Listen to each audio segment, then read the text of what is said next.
கர்த்தருடைய பரிசுத்த நாமத்திற்கு மகிமை உண்டாவதாக. ஏசாயா 54 அதிகாரம் 15 எவர்கள் உனக்கு விரோதமாய் கூடுகிறார்களோ அவர்கள் உன் பட்சத்தில் வருவார்கள் என்று வாசிக்கிறோம். இந்த சத்தத்தை கேட்டுக்கொண்டு இருக்கிற நீங்கள் கர்த்தர் பட்சத்திலே இருப்பீர்களானால், கர்த்தர் உங்கள் பட்சத்திலே இருப்பாரானால், உங்களுக்கு விரோதமாய் யார் கூட்டம் கூடினாலும், யார் என்ன பேசினாலும் தேவன் எல்லாவற்றையும் கவனிக்கிறவராய் உங்களோடு கூட உங்கள் பட்சத்திலே இருக்கிறவராகவே இருக்கிறார். ஆகவே நீங்கள் சோர்ந்து போக வேண்டாம். நமக்கு விரோதமாக எத்தனையோ வார்த்தைகளை பேசியிருக்கலாம். நிந்தைகள், அவமானங்கள் மத்தியிலே நாம் கர்த்தருடைய சமூகத்தை மாத்திரம் நோக்கி பார்க்கிறவர்களாய் இருப்போம். தேவன் பட்சத்திலே நாம் நிற்போமானால் நிச்சயமாகவே இந்த அதிகாரத்திலே அநேக வாக்குத்தத்தங்களை தேவன் தந்திருக்கிறார். அதை அனைத்தையும் நாம் சுதந்திரிக்க கர்த்தர் உதவி செய்வார். அவர் சொல்லுகிறார், மலைகள் விலகி போகலாம், பர்வதங்கள் நிலைபெயர்ந்து போகலாம், ஆனால் என்னுடைய கிருபை உன்னை விட்டு விலகாது என்று அவர் நம்மேலே மனதுருகிறவராய் சொல்லுகிறார் என்று நாம் வாசிக்கிறோம். நாம் மலை போல நம்பி இருக்கிற காரியங்கள், நம்பி இருக்கிற மனுஷர்கள் நம்மை விட்டு தூரம் போகலாம், நம்மை தூசிக்கலாம், நமக்கு விரோதமாய் எழும்பலாம்.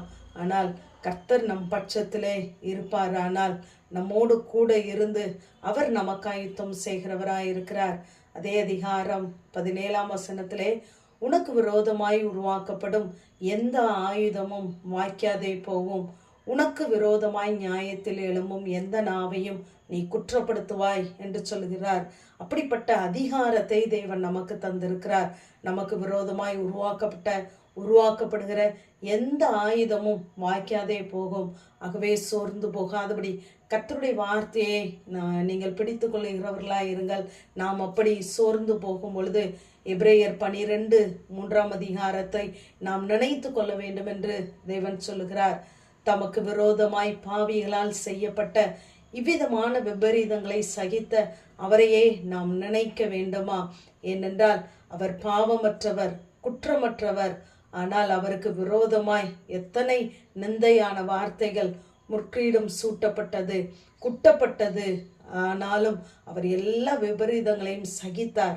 நமக்கும் தேவன் அப்படிப்பட்ட பாடுகளையும் நிந்தைகளையும் அவமானங்களையும் சகிப்பதற்கு தேவன் நமக்கு பலன் தருகிறவராயிருக்கிறார்.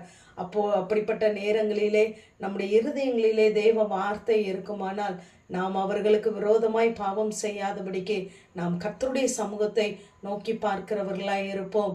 124 நாம் வாசிக்கும் பொழுது, மனுஷர் நமக்கு விரோதமாய் எழும்பும் பொழுது கர்த்தர் நமது பக்கத்தில் இராவிட்டால் அவர்கள் நம்மை உயிரோடே விழுங்கியிருப்பார்கள் என்று வாசிக்கிறோம். கர்த்தர் நம் பட்சத்திலே இருந்ததினால்தான் நமக்காய் இன்னும் அவர் நியாயம் செய்து கொண்டு இருக்கிறார். தானியேலை குறித்து நாம் பார்ப்போமானால், அவனுக்கு விரோதமாய் அங்கு குற்றம் சாட்ட ஜனங்கள் எழுந்த பொழுது அவனிடத்திலே குற்றம் கண்டுபிடிக்க முடியவில்லை. அவன் ஜெபிக்கிற காரியத்திலே குற்றம் கண்டுபிடித்த பொழுது அங்கு தேவன் அவனுக்கு துணை செய்கிறவராயிருந்தார். அவன் தன்னுடைய வழக்கத்தின்படியே ஜெபிக்கிறவனாயிருந்தான். ஆகையால் தான் அந்த அதிகாரத்தின் முடிவிலே வரும்பொழுது ராஜாவை அவன் பட்சமாக தேவன் திருப்பினார் என்று சொல்லி பார்க்கிறோம். ஆகவே நம்முடைய போராயுதங்கள் மாம்சத்தோடும் இரத்தத்தோடும் இராதபடி நமக்கு விரோதமாய் எழும்புகிறவர்கள் மேலே நாம் பகை கொள்ளாதபடி அவர்களுக்குள்ளே கிரியை செய்கிற ஆவிகளை நாம் கடிந்து கொள்கிறவர்களாய் இருப்போம். ஆவியா இருக்கிற தேவனோடு கூட இருக்கிற உறவை நாம் இன்னும் மேம்படுத்தும் பொழுது நிச்சயமாகவே தேவன் நம்மோடு கூட இருந்து நமக்காக யுத்தம் பண்ணுவார். நம்மை மேற்கொள்ளுகிறவர் கையிலே நம்மை விடாதபடிக்கு நம்மை ரட்சிக்கிற தேவனாய் இருக்கிறார்.